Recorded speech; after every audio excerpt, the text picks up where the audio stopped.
Every culture that turns away from God doesn't become neutral.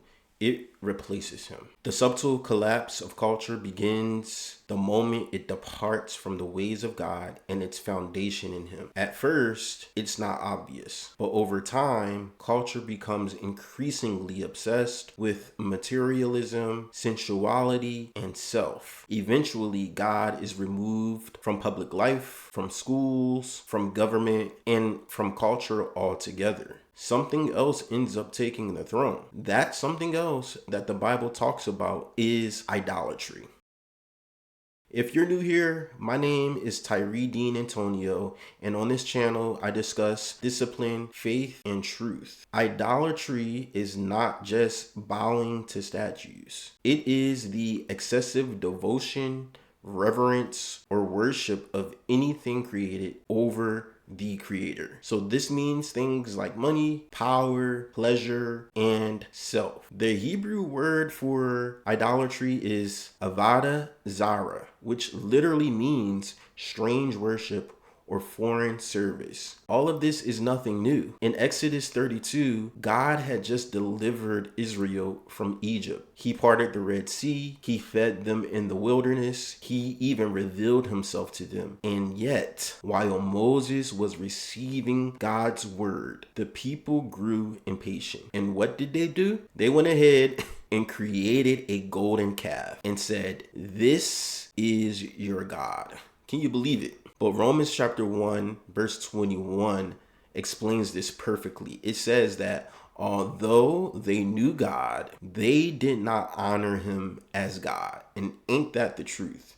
Don't we all know God and may not honor him at all times? They exchanged the glory of the immortal God for an image. That wasn't just Israel's problem. It revealed the human heart. Once idolatry enters a culture, it never stays small. It opens the door. After the golden calf was introduced into the culture, Israel didn't stop there.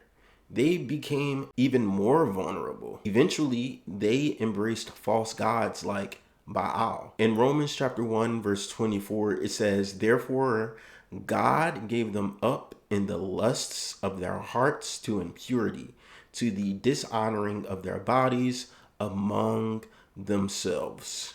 Because once a culture reshapes worship, it becomes open to any and everything. Baal was the god of sexual freedom, prosperity, and even power. He promised blessings without obedience. Does that sound familiar? That sounds like the enemy that we deal with today. There were many forms of Baals across nations. One that stuck out to me was Baal of PR. In Numbers chapter 25, Israel participated in sexual immorality, idol sacrifices, and covenant breaking behaviors. They didn't just worship Baal, they came into agreement with him. And here's the truth: Baal never disappeared, he just changed forms. Today, Baal doesn't look like a statue. He looks like success and status, sexual identity and pleasure, self-image and validation, influence and platform, comfort and self-preservation, and lastly, celebrity